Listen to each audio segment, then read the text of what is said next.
Here for folks like us. Wrong city, wrong people.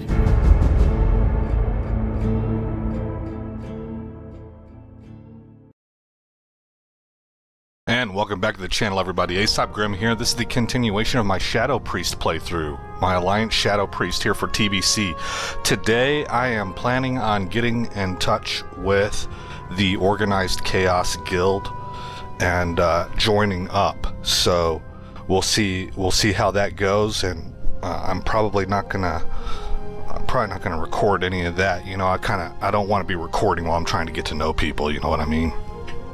So, the other thing is that I really want to get all of my professions started and start leveling them up, but that's going to take money. You know, to train them isn't going to take very much, but to level them up is. But I want to get that done. I mean, the earlier the better, you know, so that I can be working on stuff as I level here in Outlands. And while I'm thinking about it, I want to check weapons. Okay, we've got everything. Everything's at 290. Yeah, it's all maxed. Okay, good. That is nice. Okay, well, so because I need money, then we're just kind of picking up where we left off. That's not going to be the norm for this series. I don't anticipate it being the norm, but I need to continue to have videos each day for my channel, and so we're going to continue to quest here in Outlands. I am level 58. You can see down here, this is my XP bar, so I'm about halfway through. So it wants me to go kill Bleeding Hollow orcs and loot them for a talisman. Alright, we're going to do that then. This is Cancerella, my Shadow Priest. I think she looks pretty nice in this gear. That blue and black is very nice looking. This is not the greatest gear. People have noted that.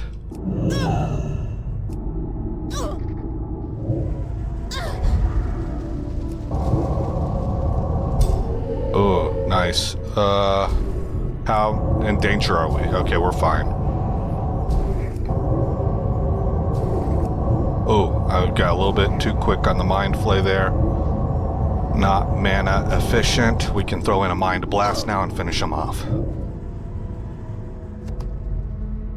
Okay, oh, doggone it.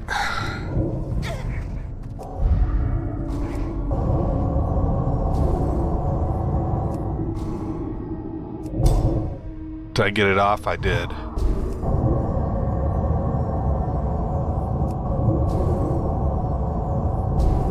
That Mind Blast cooldown is actually, it goes quicker than I expect. Another one. Gosh damn it.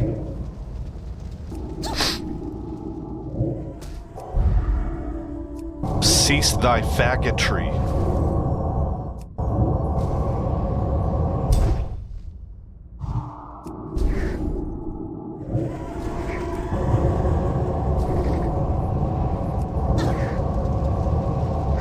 Okay, now that my entire farging mana bar is gone.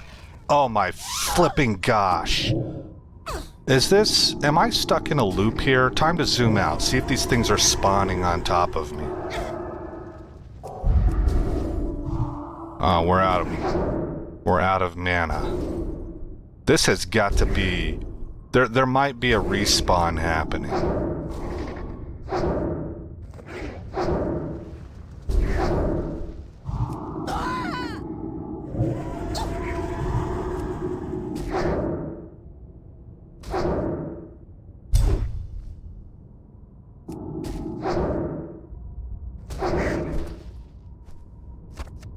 How many was that, man? 1, 2, 3, 4.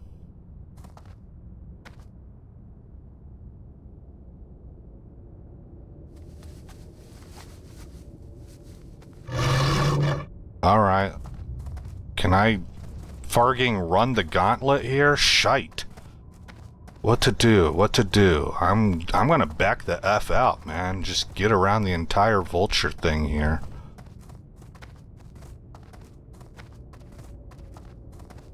Tarnation.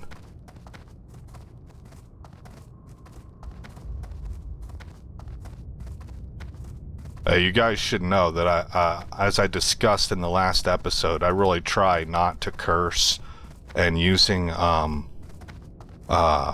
substitute words is a sign to me of me kind of losing my personal discipline. So it's just like a personal point of this. It's like self-training. It's an opportunity for me to make sure I'm operating correctly internally. But you should know that I flipping love cursing. Like, that's probably one of the reasons I instituted this self-rule for me. I don't know why, but I really, really like to curse. that comes. That was probably only enhanced by my military experience.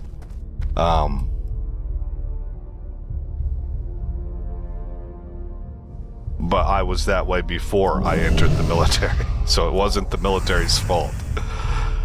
So anyway,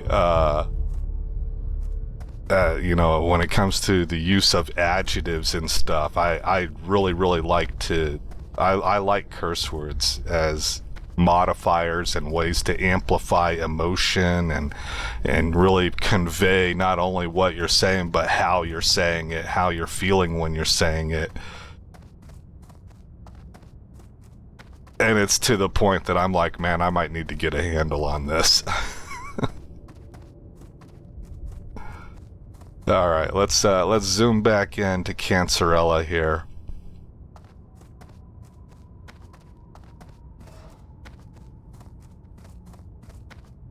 Look at all the dead. Somebody's been cleaning up.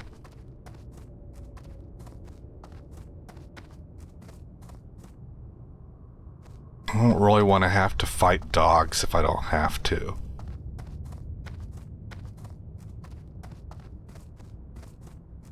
Man, there's kind of a lot of people here right now, isn't there? Everybody's leaving the dogs alone. Yeah, look at, here. Get 'em, boys.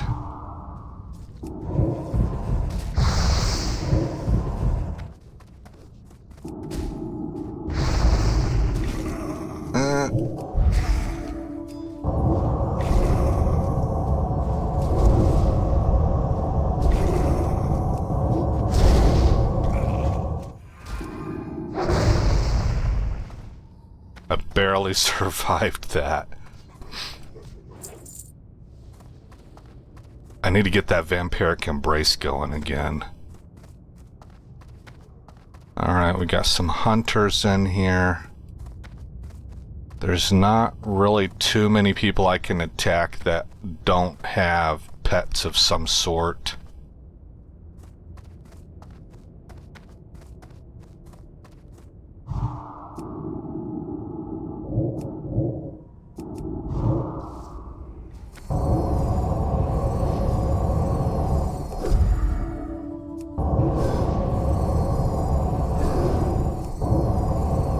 Yeah, see, this is a problem right here. I might not survive this.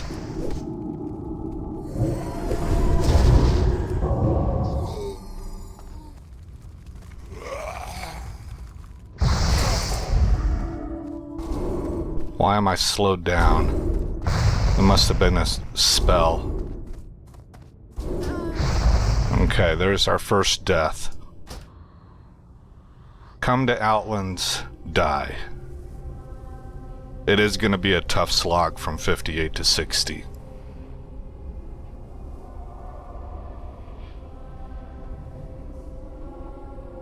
This is how I like to do it. I still kind of feel that way, but I did have a guildie in Coffin Floppers. She's played this game for a long time, who told me that she's done both, and she does not like to go to Outlands until she is level 60 with a heroic mount. And you know what? I don't know really kind of how to put this. I like doing this because it feels good to me. It's like I'm willing to hack it out to get that big XP going, to get the quest rewards especially, and just to work the Hellfire Peninsula. You know, you're in Outlands and doing the quest, and it feels It feels like progression. It feels good. But I think if I were to time the two of them going to someplace, I think she's right. I think going someplace like Winter Springs or something and knocking out quests there, my XP per hour would probably be through the roof. And that even though being in Outlands feels good, the actual reality is that if I'm looking to be fast in my leveling, I should be Old World.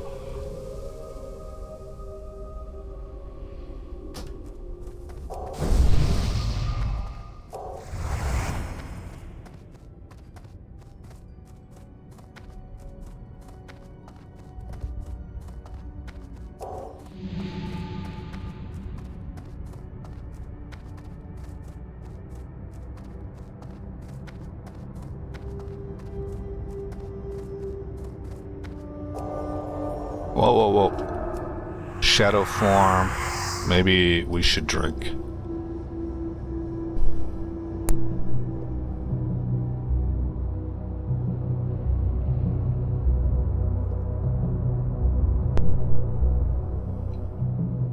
Okay, there's a paladin over here fighting this warlock, so I need to get this guy pretty soon.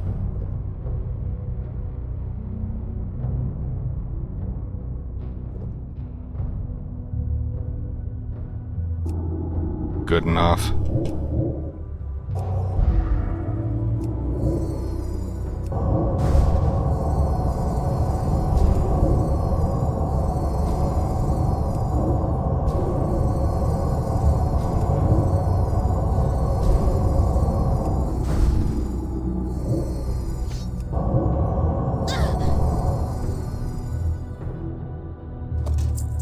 One of one. There we go. Okay. Turn in ill omens.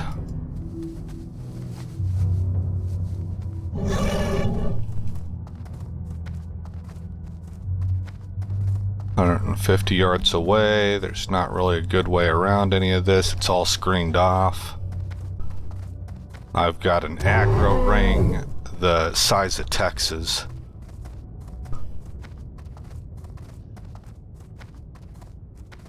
Will you guys help me out? Any of these workers?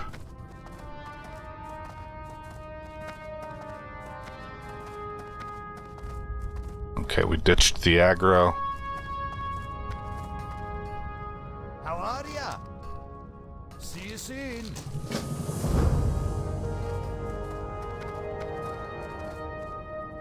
Greetings. See you around. Have a good one. For clients. Except Zethgor must burn. That must be this guy right here. Light be with you. Okay. Demonic runestones, 4. Killed demons. Oh, gotcha. Okay. So that's gonna be right here.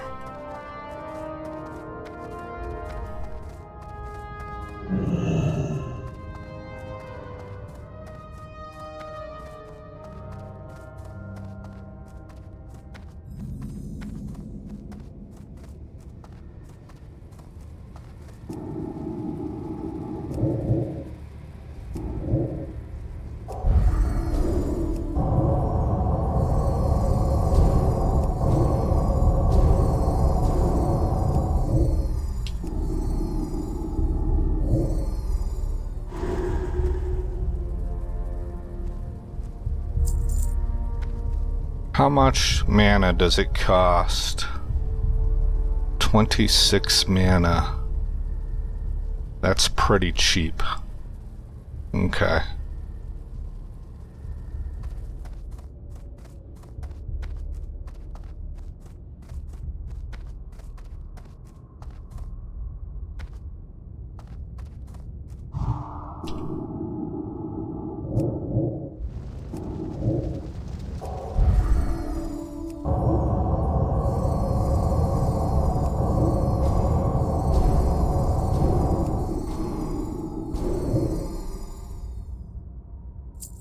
Two mind flays followed by mind blast, so I think I have a process here.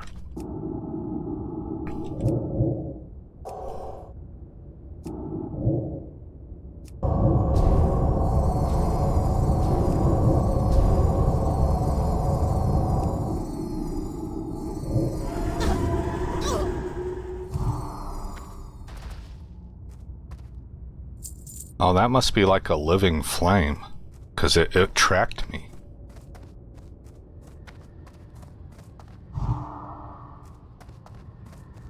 You are level 59. Come on, come on, come on, come on, come on.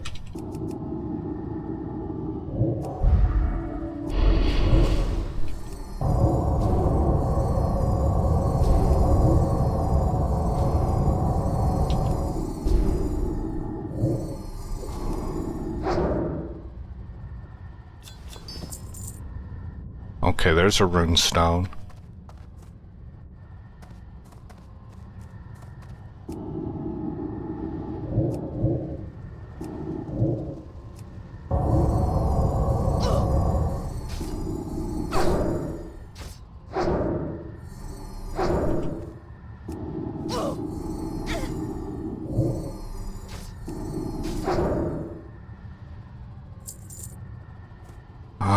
Let's try to avoid fell puppies. They will eat my mana.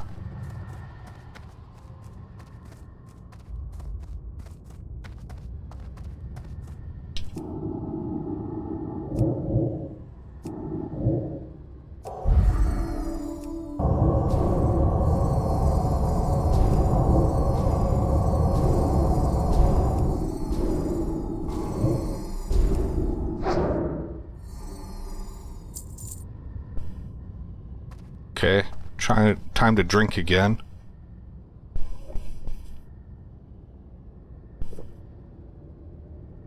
It's early in the morning on Tuesday for me, so I don't have any news or anything.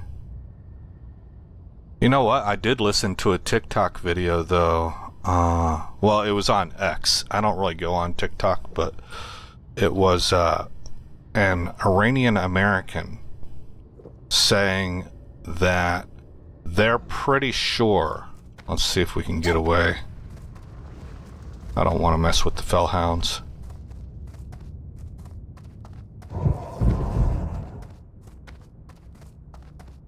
They're pretty sure about the tactic that's going to be employed next.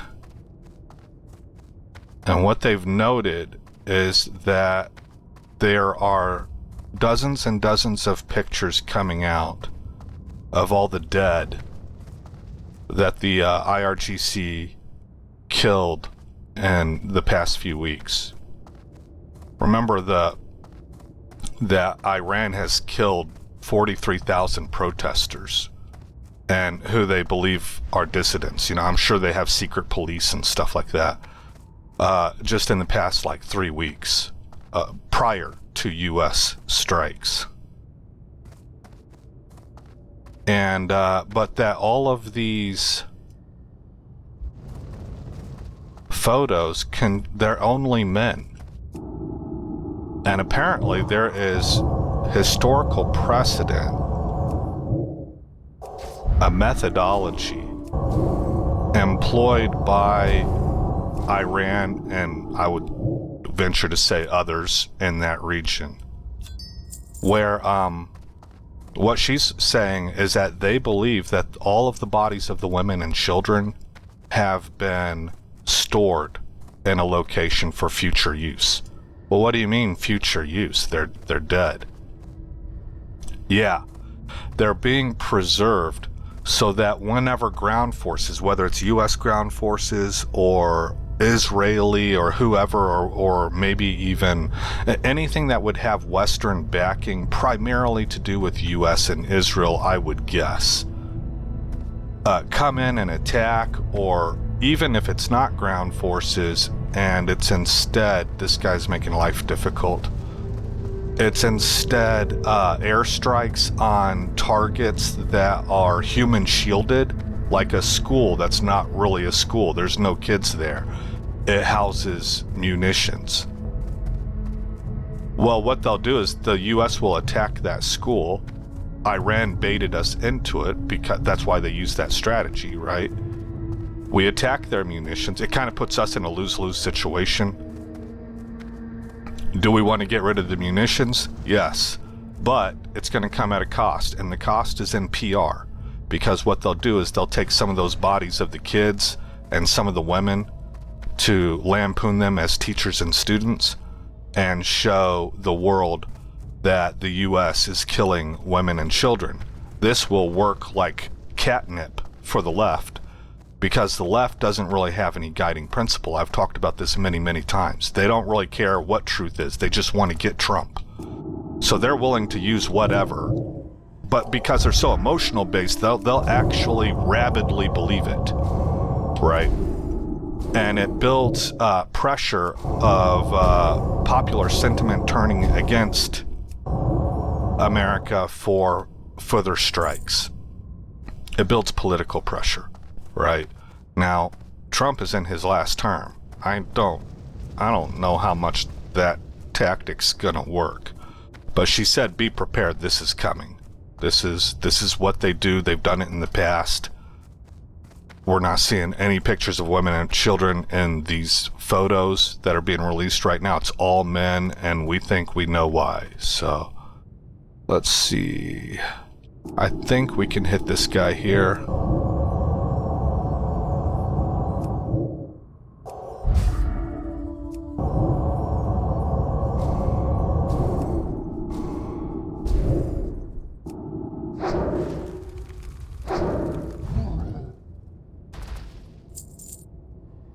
I'm kind of getting my rotation a little bit backwards.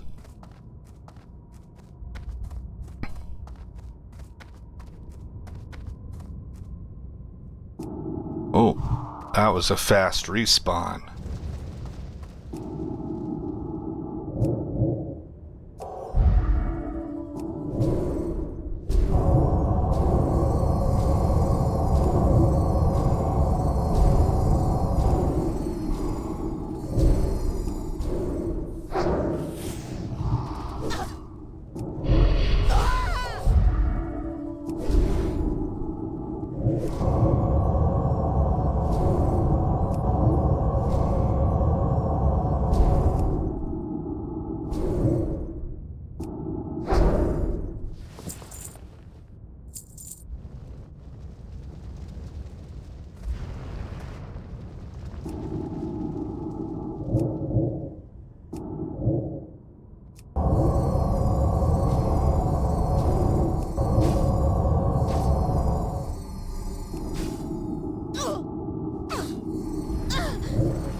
All right.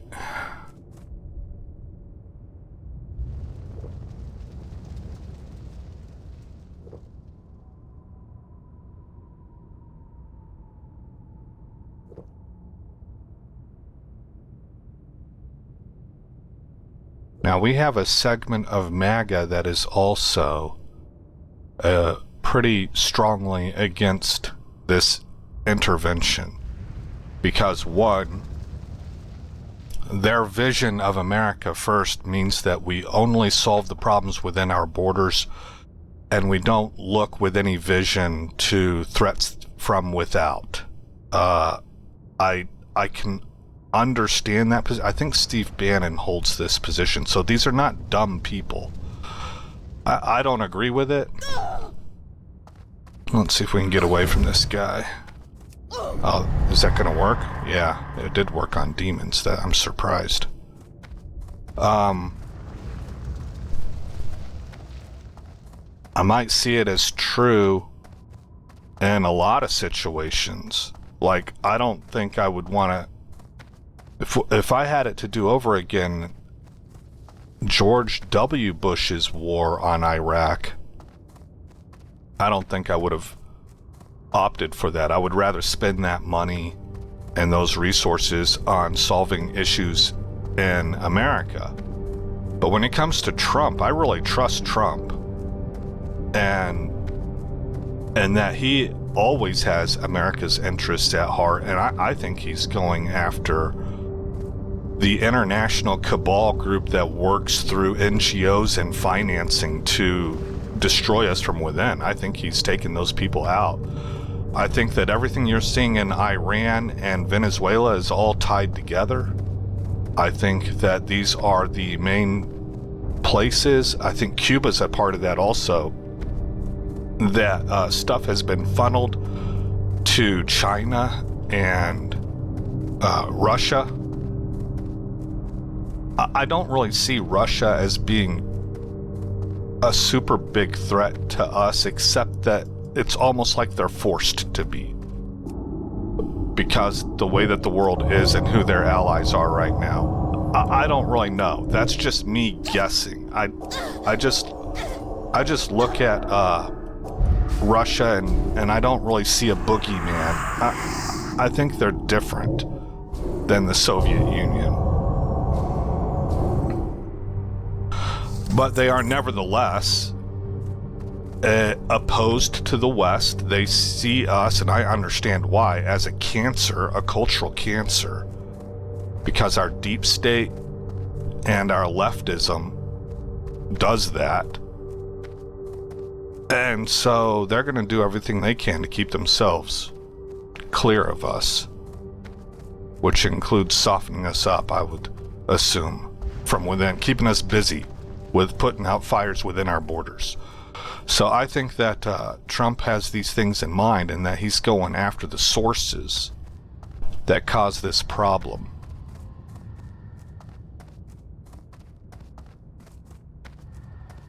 And I already forgot what my point was with that. Oh, yeah. So we do have people on the right who could also fall sway to this propaganda.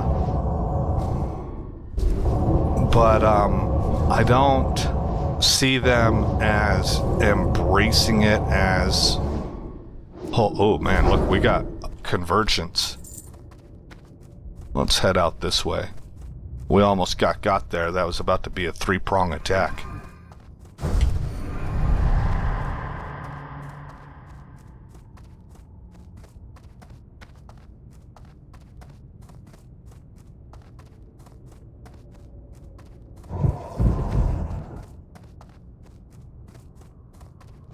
Really? You still interested, huh?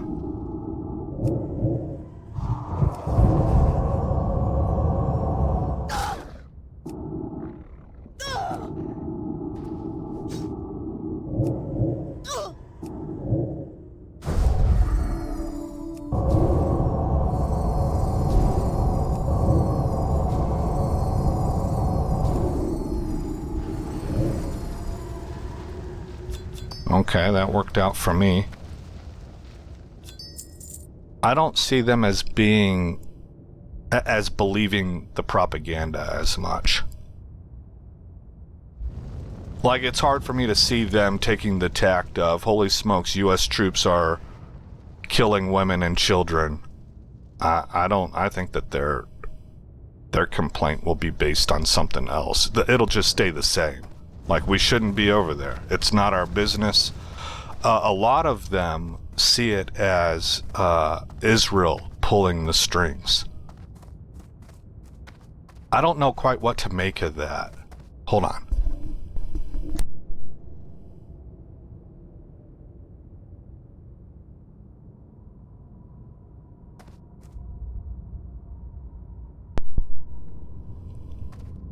Because on the surface, it looks like anti-Semitism, but I don't think these people are actual anti-Semites. I think some of them are.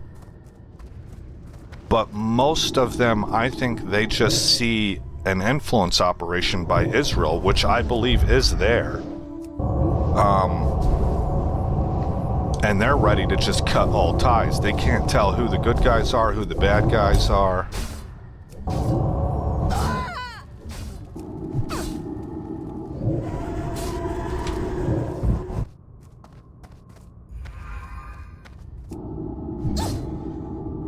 Felt like that guy just kind of spawned on me.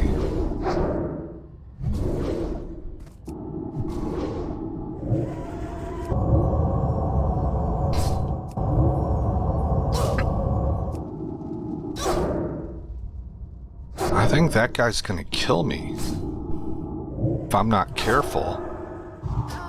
Yeah, doggone, I couldn't get my fear off.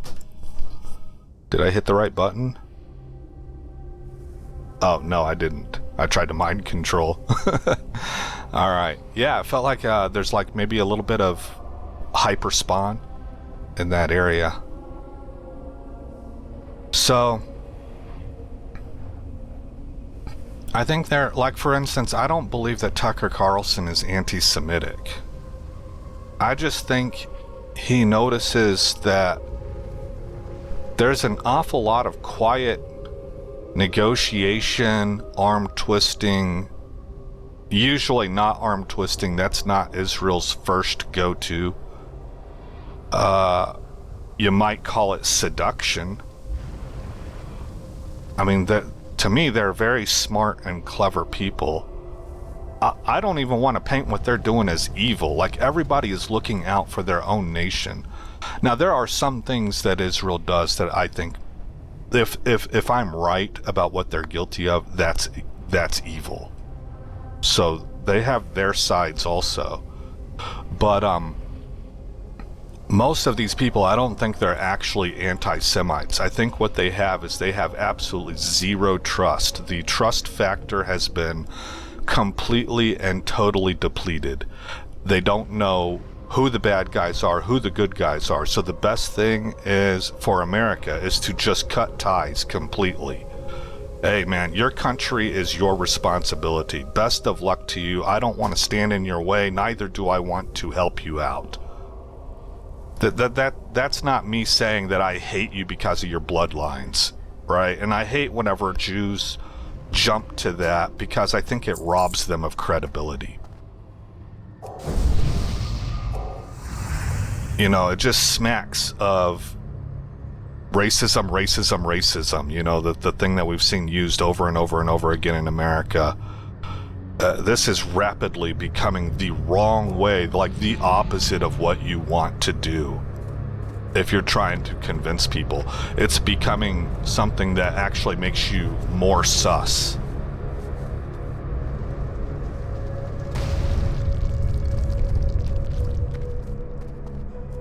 But similar to what I've been talking about here, where I think that they can't quite tell the difference, I can't quite tell the difference either between what part of MAGA, or America, yeah, MAGA, America First, is anti-Semitic and what part just simply doesn't trust Israel and would like to redefine traditional relationships so that we're not getting pulled into their stuff ever again. You go take care of yourself, we'll take care of ourselves, you know, let's go our separate ways. I don't think that's ever going to happen because you have too many of the faction of Christians in this country that believe that Israel has a special place in God's designs and plans, and that he will bless those who bless Israel and he will curse those who curse Israel. But you have another faction that has been rapidly growing for a long time, Calvinism, that does not believe in that at all. That they might find Jewish people to have, it kind of depends on what Calvinist you talk to have something about them that you should respect. But the actual state, the nation state of Israel, they don't feel any sort of obligation to. Oh, we need 4 more runes. Okay, that's why it's got me running around in circles here. Doggone it. So there's just an awful lot of different things going on, and Iran, according to this woman, is going to try and amplify those fractures.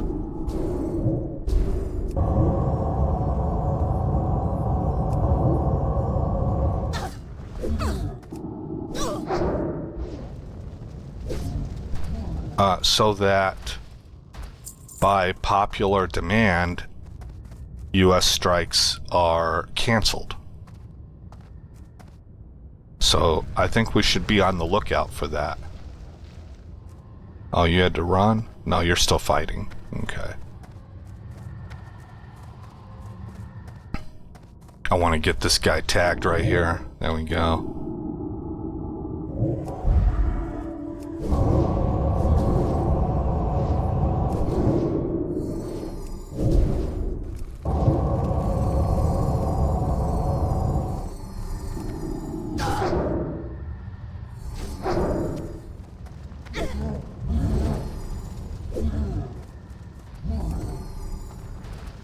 And you dead.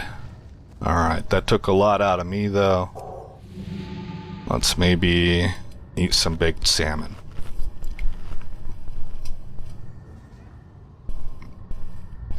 Like I said, though, Trump's last term.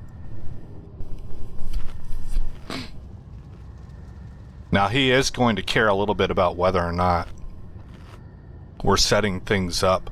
He's going to care about the midterms a lot. And he's going to care about setting things up for another Republican to get into office after him. But I really think Trump entered this whole thing, like, what's the meme, right? Trump entered the White House like somebody they've attempted to murder, imprison, you know, threaten his family, which is all things that they did try to do, this deep state. He's just such a threat to them, man. It's been remarkable to watch. I really believe that President Trump was raised by God. I think that's God's man. And there's a lot of Christians out there that would be abhorred by that because we have a number of Marxist and lefty Christians. I don't think those people are on the right side. But they mean well. I don't think they're not going to heaven, you know? I just think they're dead wrong, and shockingly so. To the point that it makes me question whether or not you have the Holy Spirit inside you, because you should have some sort of input, some sort of tingling, spidey sense that tells you that what the left is doing is just pure evil, and you don't. So I'm kind of a little bit sus, right? But we'll see. I would have said the same thing about COVID, and there are a lot of Christians that fell for that, you know, so,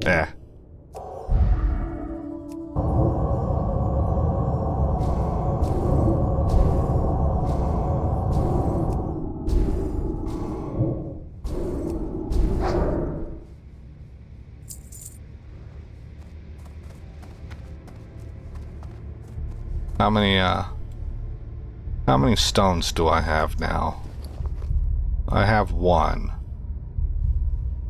Does that show up here anywhere for me? Not really. Okay. So I just need to keep a mental head count. Yeah, so anyway, that is something that you find. It's like kind of distinct to the Middle East, but it has been peddled out to other groups. Right now, almost everything that we face in the NGO funded protests and stuff for years, ever since Ferguson in Missouri with Black Lives Matter, has been based around that same tactic because it was imported from Gaza. I've talked about this before, but I don't know if you know this or not, but oh, get out of that fire.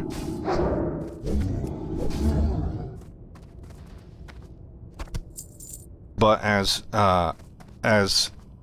the protests in Ferguson began to come to an end, but the rise of BLM was just beginning, because that was sort of the flashpoint. BLM had been going shortly prior to that, but Ferguson really lit a match. BLM was mostly active on college campuses, but they were already starting to get uncomfortably close and provide a lot of social pressure, go directly up to strangers and ask them, hey, do Black Lives Matter? To the point that it was almost like an incantation you were saying, and people were like, something's up with this, and they were like, well, all lives matter. And then that wasn't good enough. You know, the BLM was already employing those kinds of tactics. They were a Marxist organization from the very beginning. But Ferguson is what really launched them through the roof. And right after the Ferguson riots died down, and Obama did all of his public clamoring to stoke race wars in America again like we hadn't seen since the 70s. What an a-hole. The leadership for BLM, which were present there at Ferguson, out in the streets, organizing, You know, remember, this was Obama's background. This is his forte. It's got his fingerprints all over it. They were flown, all expenses paid, to Gaza to learn these deception techniques and how to subvert a culture and how to foster dissent against the majority consensus. Right, all of this based in heavily in subversion techniques. Gaza's experts at that, and all of that comes from the Middle East. You know, so that was all imported over here, and now it's mainlined. It's the primary tactic because it works very well against democratic nations that run off of, you know, it's a government of, for, and by the people. So popular sentiment is a big deal. So that's the weak point. That's what you attack. Iraq was doing the same thing both times that we were over there. So it's nothing new. It's been employed for a really long time, but it is distinctly Arabian. It is a Middle Eastern tactic that they have used particularly against Israel for a really long time. And it is based in Marxism and anti-colonialism and all of that stuff. I'm telling you, one of my favorite things to do when we get to heaven is I am really hoping, and this is going to be super nerdy, guys. I'm not a big Star Trek fan. I haven't seen very much Star Trek in my life, but I did watch the original, all of the original movies I've seen. And the example I'm going to bring up was something I saw whenever I used to, I would say, semi-routinely watch the Star Trek The Next Generation TV series. And this was the original Star Trek The Next Generation with Picard and Riker. See, I watched it enough to know the names, right? But I'm not a Trekkie. I'm more Star Wars. Anyway, Geordi, well, I guess anybody, but I remember this one episode in particular where Geordi, who is blind, was in the simulations. What did they call that? The holodeck. And so he was experiencing, I mean, the whole scene was set up as if he was not in a Star Trek movie. It was set up like he was in, I don't know, like 16th century Victorian England or whatever era that was. My instinct said 17th century, but I changed it to 16th, so I don't know when the Victorian era was, but that's what it looked like. And Geordi is there without his visor, right? And he's experiencing all of this because the whole thing is being, I guess, transmitted through his brain. But it's like virtual reality. He can't really tell the difference. It all looks and feels real to him. He can pick up the glasses, he can shake somebody's hand, and I'm really hoping that heaven has something like a holodeck in it, where I can just step into a period of history and see what was said in a closed-door room. To see how an operation like the assassination of JFK got put to place, who all played a role in it, what were the motivations. You can kind of trace all of that out and go to these separate instances in history and just be a fly on the wall and watch it all happen. And I think that someone like me, who's able to have some understanding of some of the suspicious things to look for in history, might be able to tie threads together to trace the development of an idea like Marxism throughout the centuries. You know, it just, to me, it would be utterly fascinating. And I don't know if we're going to get that or not, because I could lose myself in there for eons, and I'm not sure that's productive. You know, so anyway, we'll see how things transpire. But that is... I have this hope that there is some kind of, like, almost AI-enhanced archives where I can ask questions, get answers, chase leads down like a detective, put 2 and 2 together, and build the picture of how and why something happened. All of the little underpinning philosophies, how they got hoodwinked, because at the end of the day, everything's going to trace back to demons or angels. Which one are you listening to? You know, I don't mean that literally, but it metaphorically, imagery-wise, I think it paints the picture. Because I do think that everything is binary. Ultimately, it's good versus evil.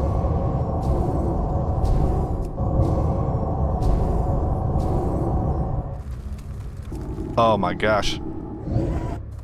Before I even know, look how subtle it is. I mean, there were like 3 or 4 guys there. Let's go ahead and kill this guy here.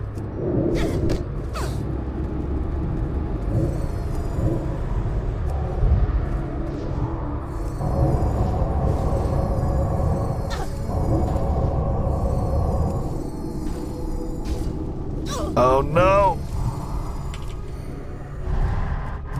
Oh man, barely by the skin of my teeth. Oh boy, how many runes do I have now? Okay, well I've got 4. Wow, man. Wow. Let's go ahead and do a big heal. Oh, that's a flash heal. Where's my large heal? R button. That's what I was looking for. Okay. You know, I might be open to healing for this guild also, if they ever needed me to. I haven't done that since OG WoW, so I would probably need some training. I'm unfamiliar with the add-ons. I think there's something called HealBot that a lot of them use. But it's kind of it's a high-pressure situation, which I kind of enjoy. I don't know if I enjoy it on the regular, though. You know, that's the thing. Which one are you? Portal Killers. Yes, that's one that I need to destroy.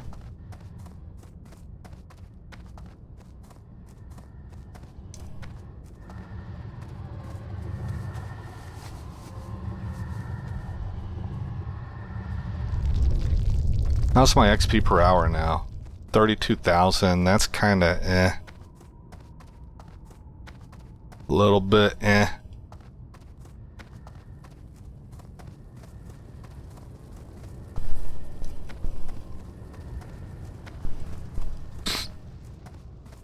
I don't see that quest anymore. Disrupt the reinforcements? Is that what it was?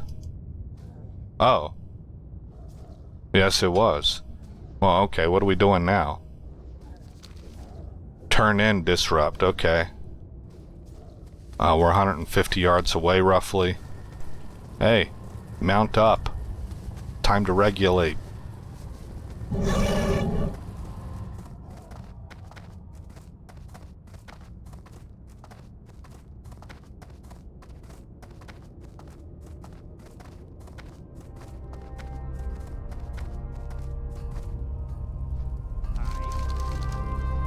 And there's our first actual upgrade. 83 armor from 54, 19 stamina from 14, 19 intellect from 14, 12 spirit from nothing, and increased damage and healing done by magical spells and effects by up to 23 versus nothing on my starter gear. So,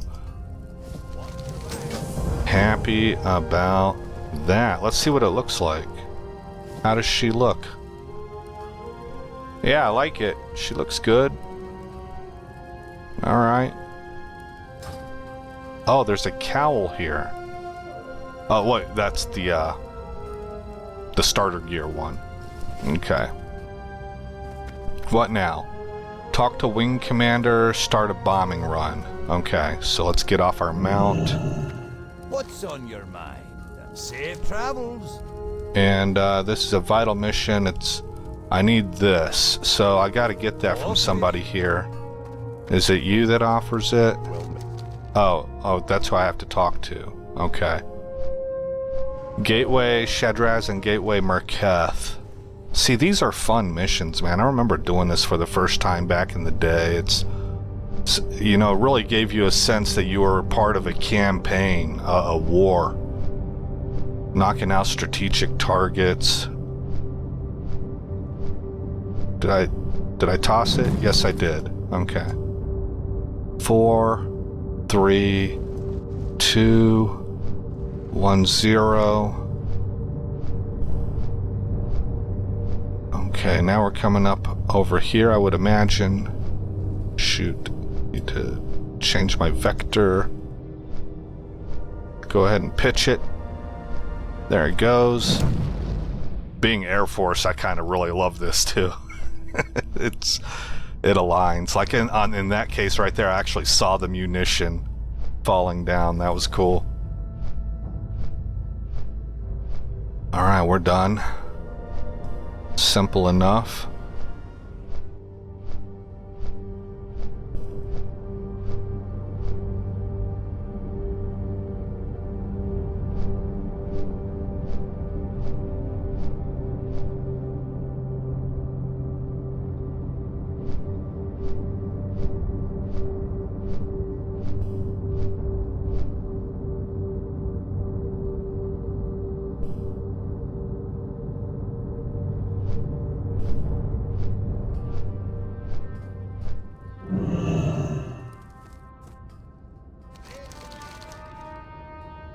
Okay, we're gonna take the plate because it sells best. Kill Bleeding Hollow orcs and loot them for 12 cursed talismans. Okay. Let's refresh buffs. That didn't cost me as much mana as I thought it might. Pretty happy about that.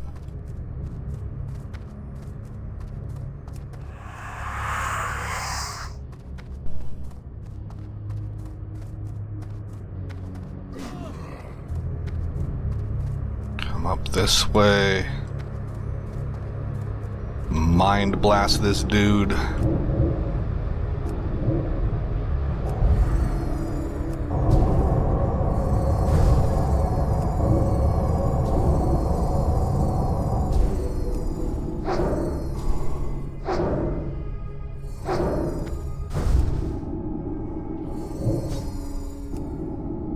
This guy's a little bit chunky, huh? There we go, we're whittling him down now. Run! He ain't gonna run. He's enraged. Okay. I think we can take this guy out. Let's maybe go after this guy here.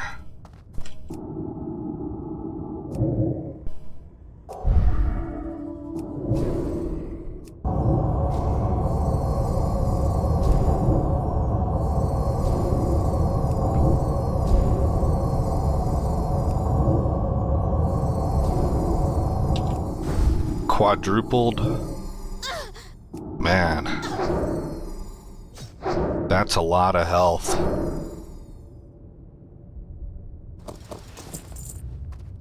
I quadrupled up on the mind flays there.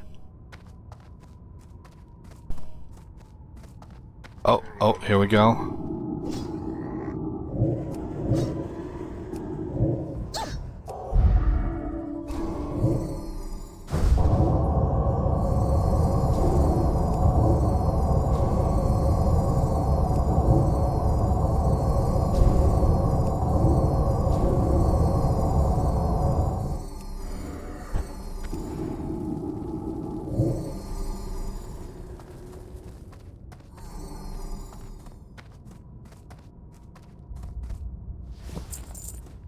It must be nostalgia that kicks in, because I do enjoy playing Shadow Priest almost every time I start one up, and part of it has to do with the fact that this was my first 60 class. and became my main back in the day. So it kind of makes me feel like I'm experiencing that again. I don't think I could say it's my favorite class anymore, but it is very enjoyable for me to play, and that nostalgia factor is a part of that. Maybe I don't... Oh, I went ahead and spent the mana. Okay.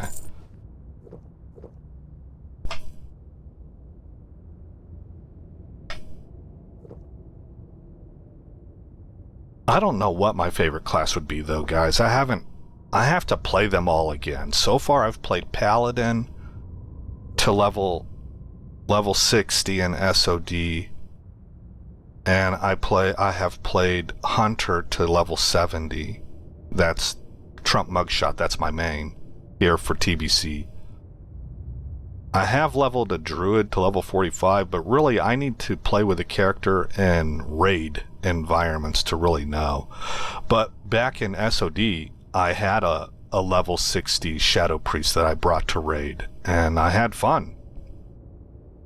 Like I've said before, not going to top the charts, but if you're good with being wanted because you help the group so much and just knowing that you're contributing to overall raid DPS, if you're good with that, it actually takes a lot of pressure off to be watching your DPS meter. I mean, you still want to be performing as well as you can, but you don't have to worry about going into logs after and parsing and seeing, okay, you know, where am I in relation to everybody else? All that pressure really goes away. You're expected to be mid-tier DPS. And I think maybe you just want to focus. Now, I'm not a pro Shadow player, so I don't really know if I'm right here, but you want to be a little bit more focused on being aware of the entire raid more than just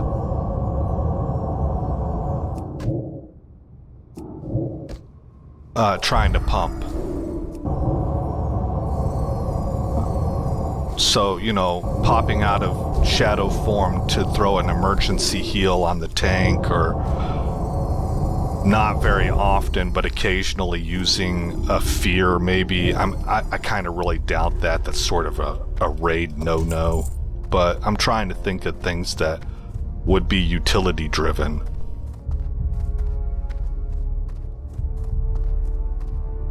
Hey, can it be any Bleeding Hollow Orc? Like, there's some down here too, right?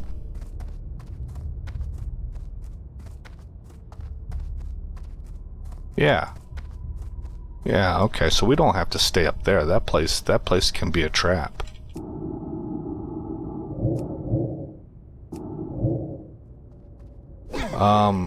This button here. There's my gigantic aggro radius going to work for me. Let's fear.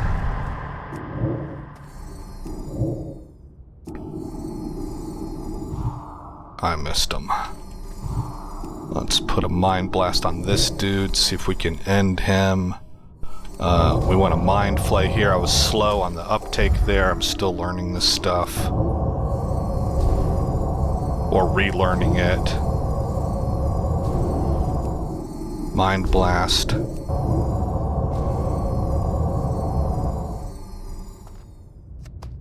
There we go.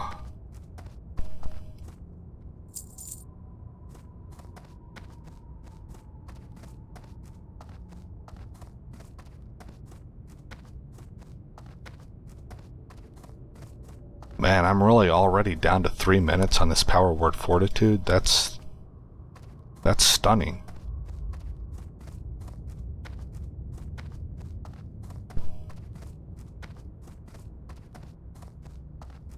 I'm pretty sure there's some orcs up this way also.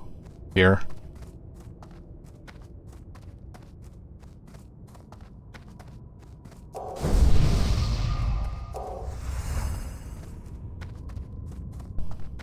Oh, we're right at an hour, huh? Okay, well, let's maybe see if we can finish this quest up. We might have to go ahead and call it an episode, though, if it takes too long.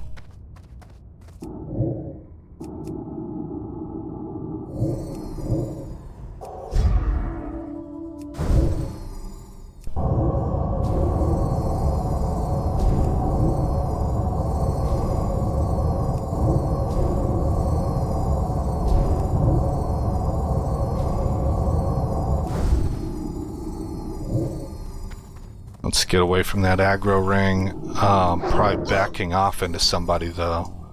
Oh, looks like we're okay. Okay, 2 of 12.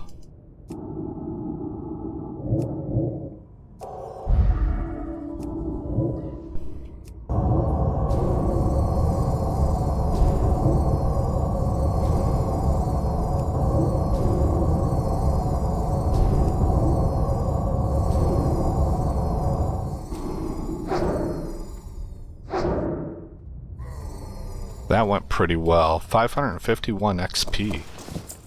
I mean, that's pretty good. Look, I'm up to about 53,000 XP per hour now. Oh, we got a mage out here. This is the other class I seriously considered. But I would have to learn it. It would be a new class for me. But I did really seriously consider playing mage. And there's a lot of upsides that could have been had from that. I mean, mage is a nice little first class to have because they can portal around. But I wanted to know what this guild needed, and I was happy to... I'm more happy. That's how I'm driven. I like to play things that are helpful to the group. That's kind of how I'm oriented. I like being a team player.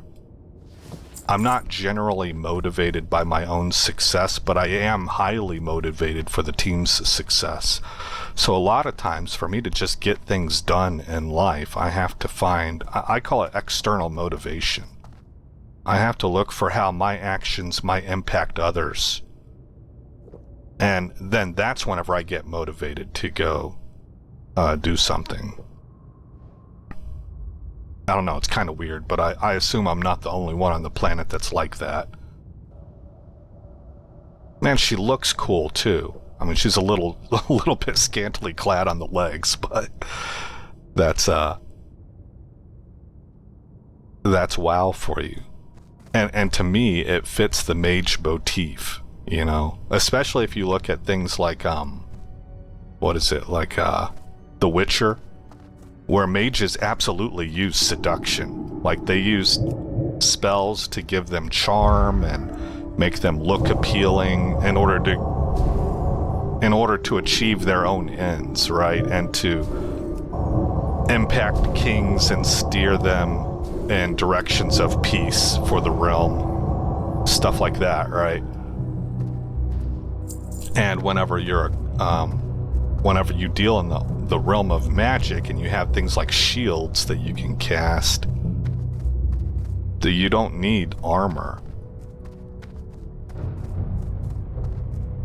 But for whatever reason, I mean, call me a prude if you want, maybe, I don't know. To me, I think of it more as counterculture, which being somebody from, a child of the 90s with grunge and all that, it's just kind of like embedded into my system pretty deeply. The idea of be opposite, go against the stream. I tend to like the priests because they're more modestly clothed. They still look good. They look regal. But if you're looking for just raw sex appeal, mages that's where it's at, man. Sometimes warlocks.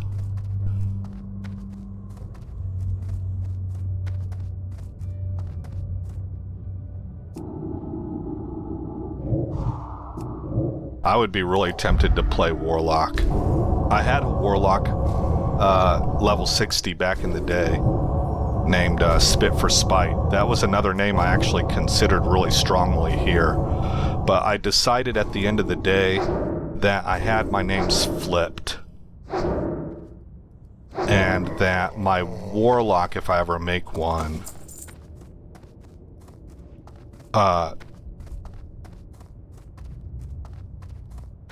Well, no, that's not true. I'm thinking backwards, actually.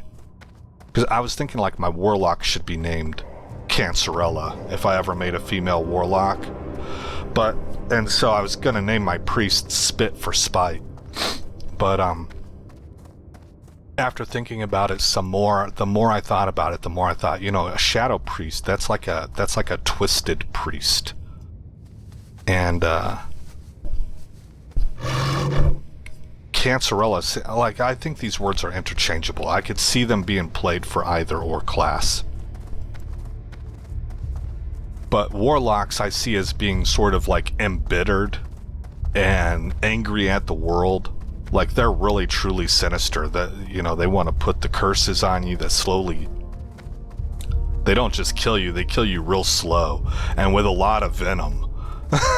Right. Darn it. Okay. Let's go this way.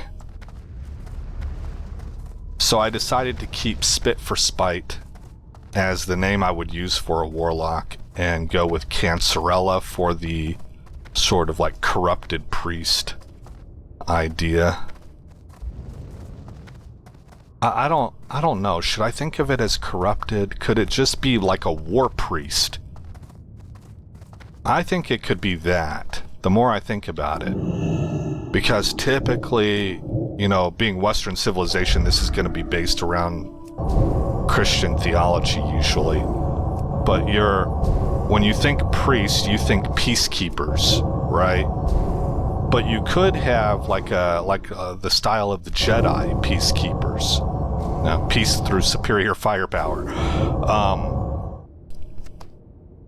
And have a war priest that is absolutely about going on the offensive against evil and is zealous about it. Yeah, I could see that. That works.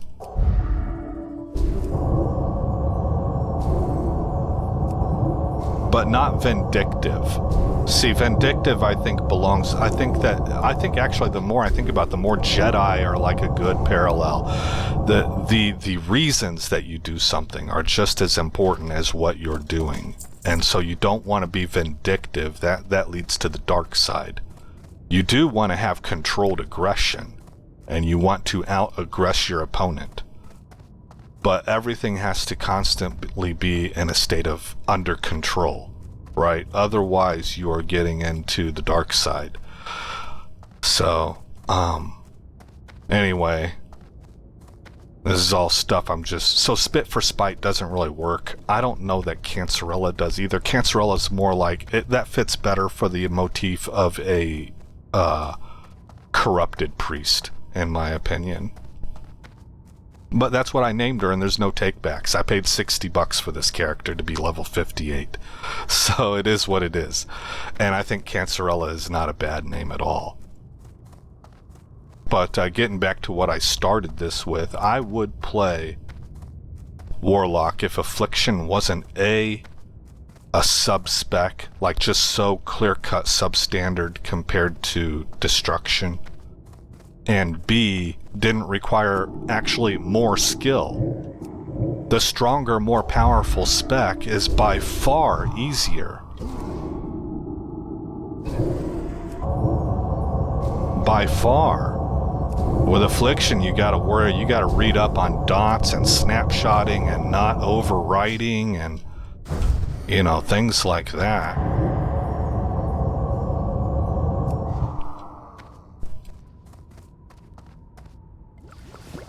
And then you're doing a lot more work for a lot less output. So, and then on top of that, I just, you know, back in the day, I didn't have any qualms. I think it bothered me a little bit, but the mechanics of the class really kind of overruled everything else. I really, really liked playing Warlock back in the day. That was the class I made after my Shadow Priest. I'm pretty sure. And I was even maybe starting to like the Warlock more than the Shadow Priest. This is OG WoW. You know, like circa 2004 to 2007. But nowadays, You know, as I've gotten older, I've gotten more serious about my faith. I think the world even, I don't even need to get older. I'm looking at Gen Z right now, and Gen Z is by far the ones that are surging in church attendance because they're looking at a world around them that makes them think this is way, way, way too insane to be completely happenstance. There has to be an answer to this, and I'm going old world to try and find those answers, because what I'm being taught in school is nuts, and I don't think that they have the answers, so I'm looking elsewhere. That's kind of been Gen Z's approach, and that's all in relation to the world that we're all living in right now. So that's probably a big part of it. But yeah, my views on faith and on good versus evil and the presence of evil, the threat, the personal threat it has on you, how diabolical it is, how it really is truly after carving your soul out and ending you. I am not at all comfortable with playing a class that plays with demons. It's just such a turnoff for me, even though I really, really, really love the mechanics. And then you throw on top of that I'm not into Destro. I really only like Affliction and everything I just mentioned there about more work for less payoff. Uh-oh.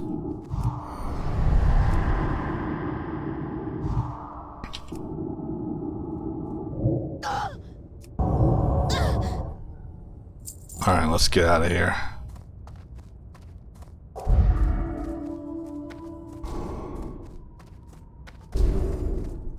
And Warlock winds up being a class that I just don't want to mess with. I'm glad we have people who do, because they're really, really strong.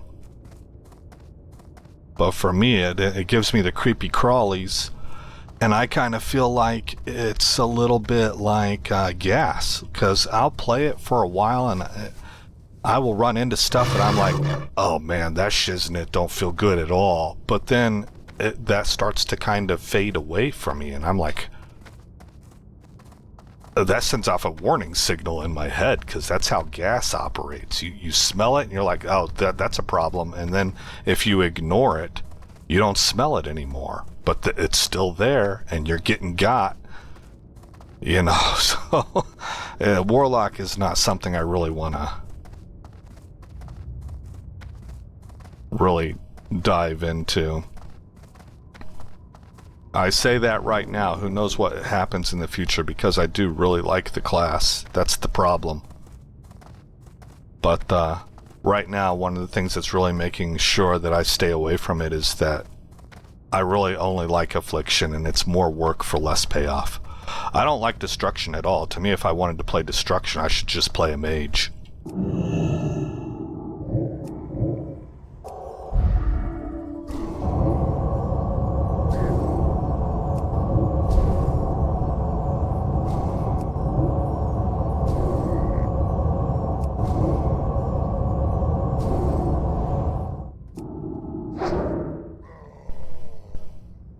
I guess we'll take this guy. Oh, good, good, good. Yes, excellent. Alright. I don't like messing with twos if I can avoid it, but I have a big aggro circle. Alright, we got away with it there. I must have really just walked right down the right line to split those two like that. Here we go. Here's the guy right here. I'm at 7 of 12. We're at a minute 15.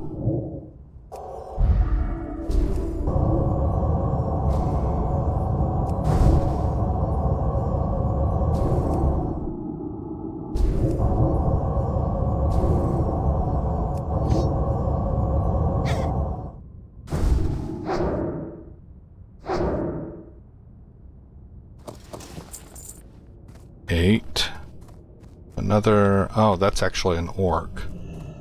Like a horde. Oh, he saw that and was like, I need to get that before she does. Yeah, good thing I was never a threat. Not an herbalist. Hey, orc. Slash point. Oh man, oh, he can see them on his mini-map. I think he thought I was making fun of him.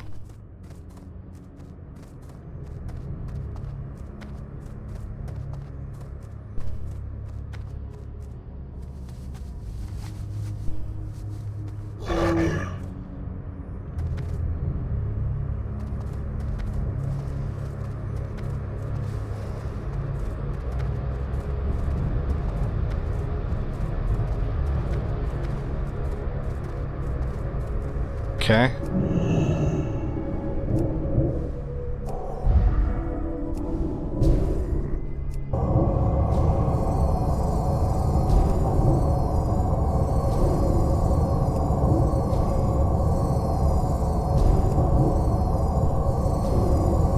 Ah, darn it.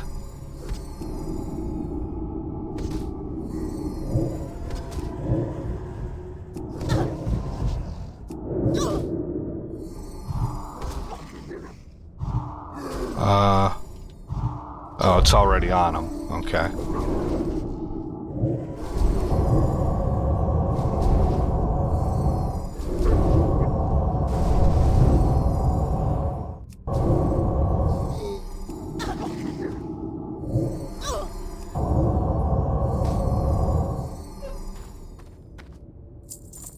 We'll take that and take that.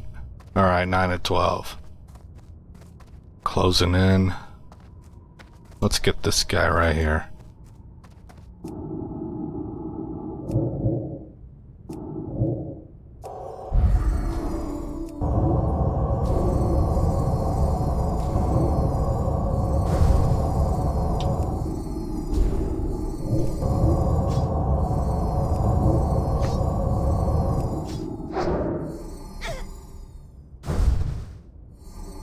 Really? Fire away, man. Hit the wand. There we go.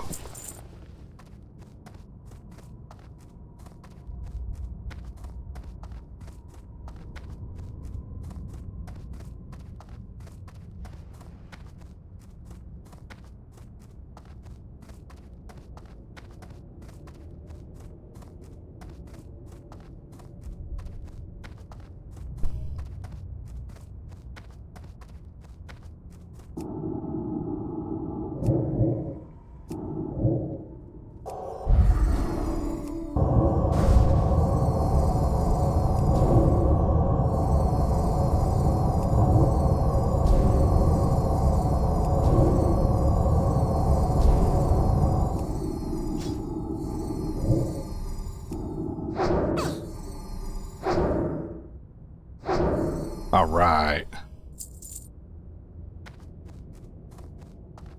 Are we still at 9 of 12? We sure are.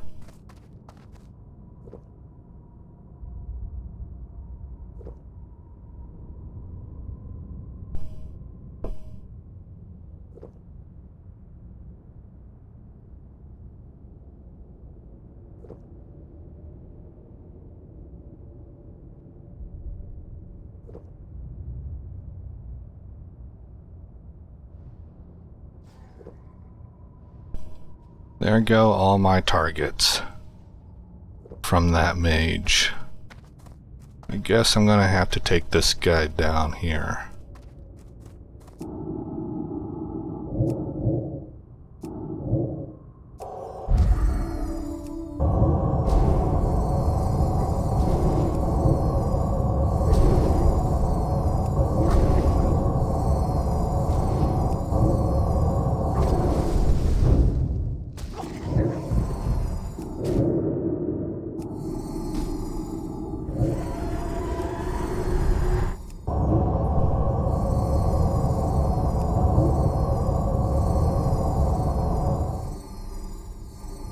Okay.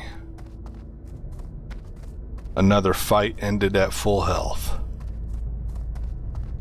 Oh, look, we're not far from leveling up, guys. Titan panel tells me 31 minutes. More guys on wolves. Let's go after this dude instead.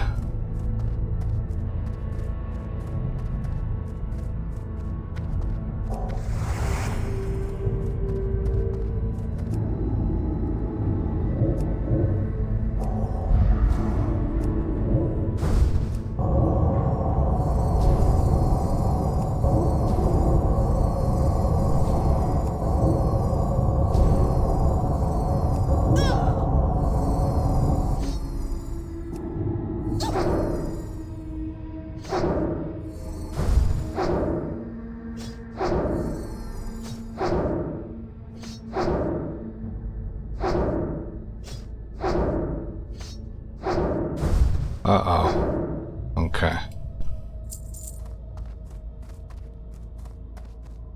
Are we still at 9 of 12? This sucks. What's going on here?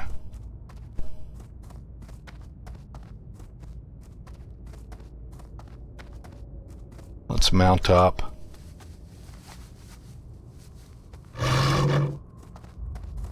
There's a blood elf shadow priest.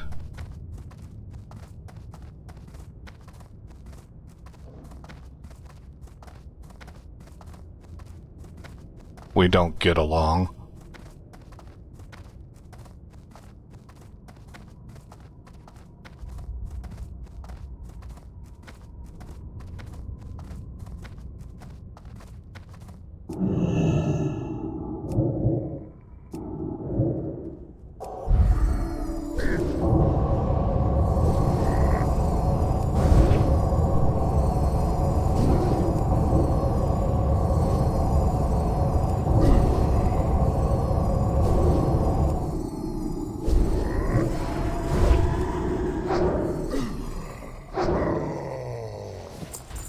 Gosh, man, we seem to be stuck.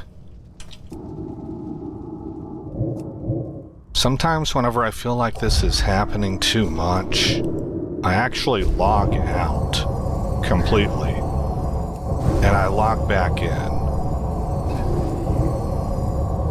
Because it feels almost like the system is putting you into shenanigans, you know, like your drop rate is temporarily put at 2% because reasons.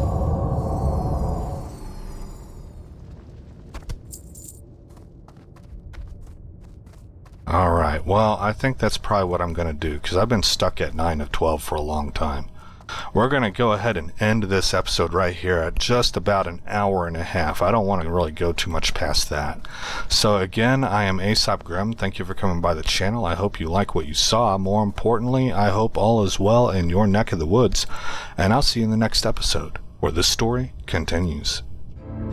This place ain't no such thing as civilized. It's man. So in love with greed, he has forgotten himself and found